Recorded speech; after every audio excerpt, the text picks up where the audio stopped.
Sumanang sa pagkatanong si Batangas 2nd District Representative Jervin Registro, si Office of the Vice President SDO, Gina Acosta. Inamin ni Acosta na siyang nag-withdraw ng 125 million pesos na confidential funds mula sa Land Bank Shaw Boulevard. Pero tulad ng sinabi ni Fajardo, binibigay niya ito sa ibang tao. At tinuro niya si Vice Presidential Security and Protection Group Commander Colonel Raymond La Chica. Nandun din sa pagdinig kanina, Alvin, si Colonel La Chica, pero hanggang ngayon, patuloy pa rin ang pagdinig, hindi pa rin siya natatanong. Samantala, kanina naman, pasado alas 6 ng gabi ay nilabas si SDO Gina Acosta na patungo na ngayon sa Veterans Memorial Medical Center dahil sa iniindang kondisyon.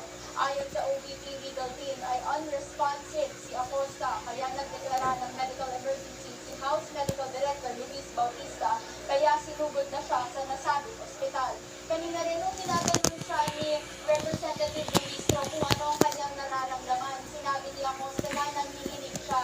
Sabi naman ni Registro, bakit siya nanginginig? At tinatanong lang naman daw siya kung kilala niya ang sinasabing Mary Grace Piatos, Coque Villamin, mga pangalan na lumutan sa manang pansilpon ng House Committee. Pero yun nga, bago nun, humiling din si Vice President ko na iliboy utang ng kabir na kay mabuak na.